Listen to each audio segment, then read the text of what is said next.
Arsenal don't win the league this season, do you still believe? I think I know the answer to this question, but there's been a few, callers on talkSPORT going another year, no trophy for Arteta. He spent hundreds of £1 million.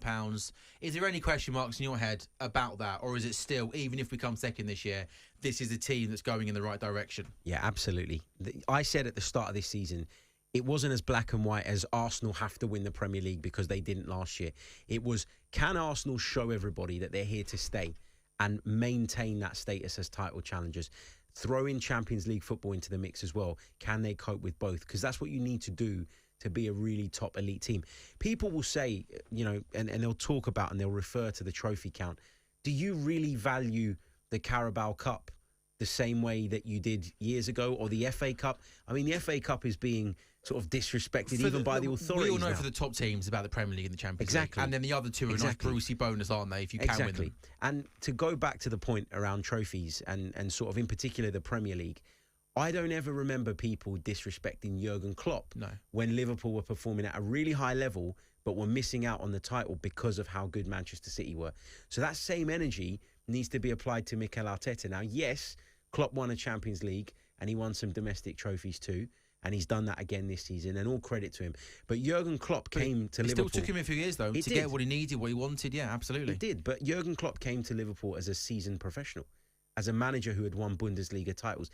This is a completely new manager still in Mikel Arteta. He's had 4 or 5 years in the job. He's getting better with every passing season. There's every reason to believe that he can take this team on to one of those trophies. So Arsenal, top of the Premier League on 77 points. Liverpool can go joint top if they win at Everton this evening. City on 73, but do have now 2 games in hand on Arsenal. So things are going well for Arsenal. Things not going so well for Chelsea. Lost in the FA Cup semi-final on the weekend and currently sit 9th in the table. 33 points behind Arsenal, which is quite incredible, isn't it? You touched on it at the top. Just want to elaborate on it. I asked you, will Chelsea stick with Pochettino? And you kind of went, actually, that might not be the question. You think the question could be, will Pochettino stick with Chelsea? He got a 2-year contract, didn't he, last year? So he's got 1 more season left. And you think potentially he could walk away from Chelsea. Why is that? Well, first of all, when you get given a 2-year contract... Not a good start, is it? At the beginning of should we call it a project, in inverted commas, then alarm bells should be ringing. I understand that you got to earn the right to continue in the job. And as a manager at the very highest level, your position's always under review. But that's the first red flag. Secondly, he's had 0 control over who's been brought into the club. Yeah. Chelsea did a rebuild and then brought Pochettino in and said, this is what we've gone and spent over £1 billion on. You make it work. You fix it. Now, I think that there are gaps in that squad in terms of quality. I think that when you get a group of young players and you throw them into the mix with 1 or 2 seasoned pros, you're not going to get the best out of them. Youngsters are inconsistent by their nature in any walk of life. So you're always going to get the up and downs. He's got them to an FA Cup semi-final, Carabao Cup final. I'm not saying that that's all that a club of Chelsea's stature should be satisfied with. But I think when you look at the league table, if they can get their act together, they could finish in the top 6 still. And all of a sudden, it's not a disaster. But the most alarming thing for me is the way that Pochettino reacted to that defeat last night. Because he looked a bit broken, didn't he? He looked broken. He looked betrayed in that he clearly felt that his players hadn't given their all and hadn't been committed. Yeah, I do. I think there was a bit of tactical naivety on his part. I think in a way they played into Arsenal's hands. They vacated a lot of spaces that Arsenal love to get into. And if you do your homework, you know that, and you stop that happening. But there was just a lack of commitment. And I honestly think that Pochettino standing there on the sidelines last night was contemplating whether or not he can actually turn this around.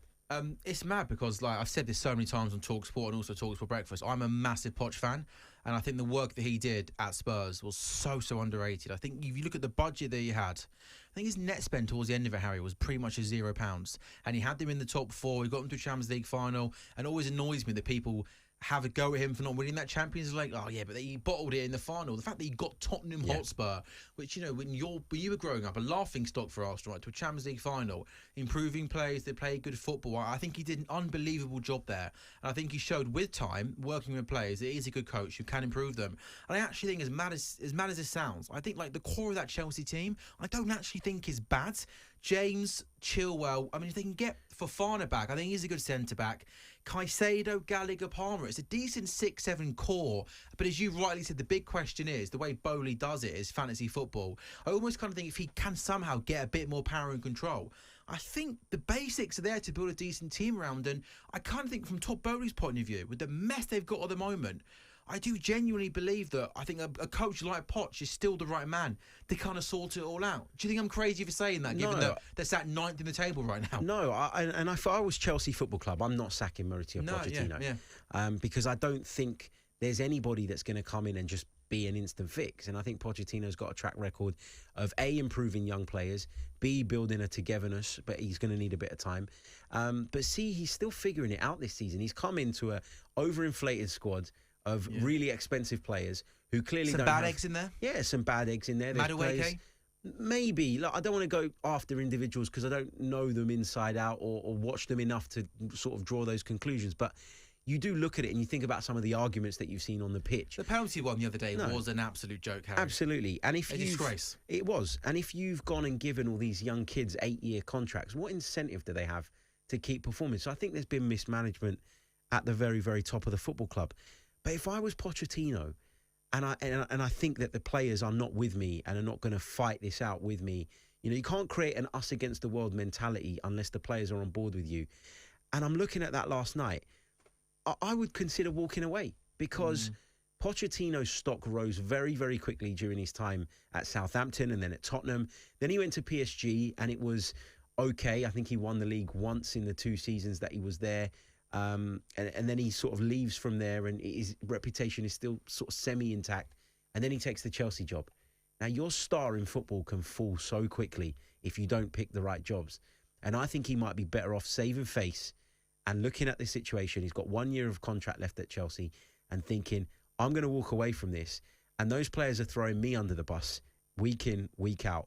I'm going to throw them under the bus and say that I can't do this. I can't work with this. And I'm going to save myself and put myself in a position where come the summer, I can take on another relatively high-profile job.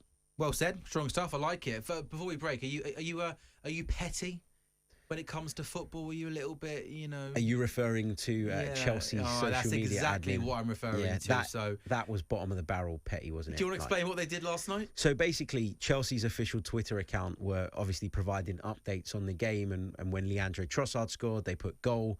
Trossard, Arsenal 1-0. When Ben White scored, they did the same thing with his name.